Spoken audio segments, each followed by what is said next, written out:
وهذا يا جماعه تعالوا نشوف بعد ما خلصنا الدبابه وخلصنا اللسان ومعانا الدمكس الحنفي بيتقفل ومعانا كمان دمكس الناحيه الثانيه 2013. تعالوا مع بعض نشوف الدنيا فيها ايه.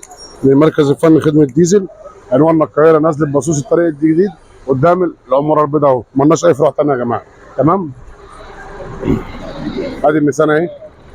النيسان دي بقى قصتها كانت قصه، يعني النيسان دي هنبدا بالنيسان الاول، قصتها كانت قصه.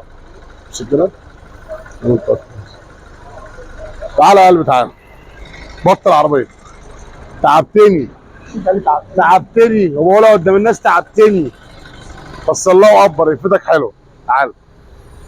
انت طبعا الراجل ده جاي من الواد الجديد، كانت ايه بقى مشكلتك في العربيه لما كانت بتدور ولا في سحب وتسكيع وكهرباء ودخنه بيضه وسودة واللي قال له مكنه واللي قال له دنيا خربانه بامانه الله. نقره والمثبت اللي انت كنت بتقول ده مش مفيش مثبت. دور يا باشا كده عربيه نيسان ولا تسكيع ولا رشه ولا هزه ولا نقره ولا غمان دواره. ثواني هندسه ما تطلعش ده واحده زي ما انتم شايفين اهو. بطل دور والمثبت اشتغل. تعالى يا ابني. المثبت اهو يا جماعه ما كانش شغال. بصوا الار بي ام اهو، اول ما شغل المثبت الار بي ام هيعلى. بصوا اهو. بصوا يا جماعه المثبت عالي اهو. ده المثبت بتاع النيسان ما كانش شغال. بصوا لما افصل المثبت، انا واقف تحت على الارض اهو يا جماعه. بصوا لما افصل المثبت اللي هيحصل. تمام. يعني فيها مثبت ها حبيبي هندسه. تعالوا نشوف الدبابه اللي جايه لنا من كفر الشيخ. ايه في كبوتك رجاله كفر الشيخ. امسك كده يا ابني. تعالى تعالى. والله شاكك فيه، والله يا بتاع ترمبات يا ميكانيكي. ده مش سواق، لا والله ده عنده خبره مش عندي يا جدعان والله بامانه. راجل محترم والله شغلك عشان انا اسف على التاخير بس لا لا انا لا لا. انا لازم انام كويس ولازم الدماغ دي تبقى فايقه عشان اوصلك للابتسامه الحلوه دي. لو شفتوه الصبح بيكلمني بس ما ينفعش، والله مش مشكله. زعلان ومتضايق بس الخروف لسه على النور ها. بامانه كانت ايه مشكلتك ودنيتك كانت فيها ايه بقى؟ مشكله العربيه طبعا على الحديد ما كانتش بتمشي خالص. تمام. وفي المطالع العربيه بتحمل طبعا الدنيا كلها سفر طويل ومسافات طويله. اي مطلع اي حاجه عربيه ما فيش فيها سحب، دخانه على طول، اكل جاز طبعا باستمرار. كانت بتاكل جاز بطريقه رهيبه يعني. وهي ماشيه طبعا ترعش وتفصل معاك كتير. فجينا عند وسط احمد ديزل هنا اهوت وعمل اللازم صراحه، وراجل محترم وامين وشغله قدام الناس ما بيخبيش حاجه وكله قدامك. وحتى لو صرف حاجه بتلاقي طبعا ايه بعد كده نتيجه في عربيتك، وبتلاقي عربيتك قاعد زي ما كانت واحسن كمان. وما شاء الله ربنا يبارك لك طبعا، ومن نجاح لنجاح طبعا. واحنا مبسوطين ان احنا جينا معاك النهارده وان شاء الله عربيتنا اتغيرت ثلاث ارباع على ايدك باذن الله يعني. ما شاء الله والله. ربنا يبارك لك، ربنا يخليك. ربنا يبارك لك. دور يا جماعه. طبعا يا جماعه احنا العميل بيجي لنا هنا ما بنخلوش يجيب ورده من بره زي ما انتم شايفين اهو. لا هزه ولا رعشه والمكنه الله اكبر تبارك الله زي ما انتم شايفين اهو. طب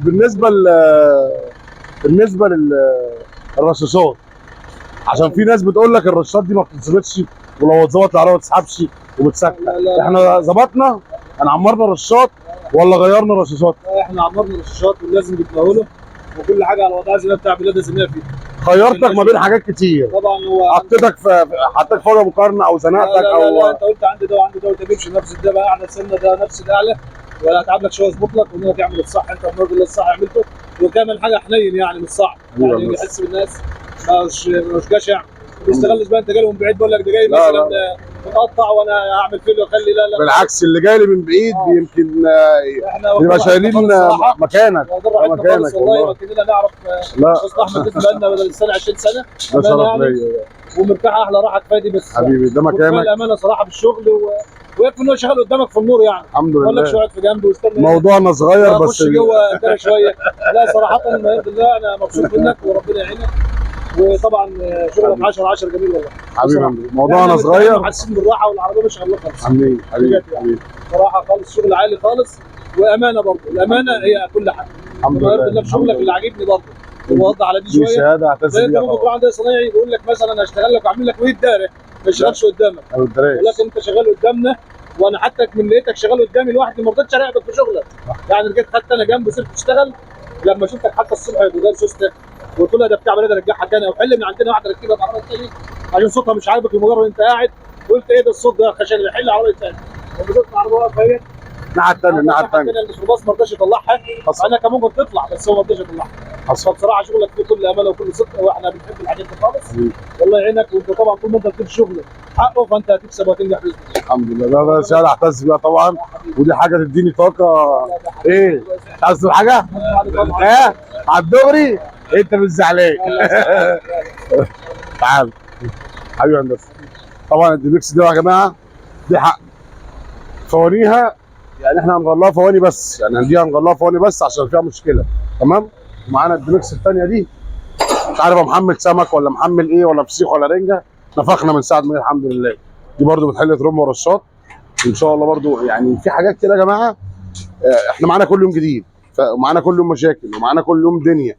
فانتظرونا من المركز الفني خدمه الديزل لاصلاح وربط ترمبات ورشات. عنواننا القاهره نزله بسوس الطريق الجديد، ومالناش اي فروع ثانيه يا جماعه.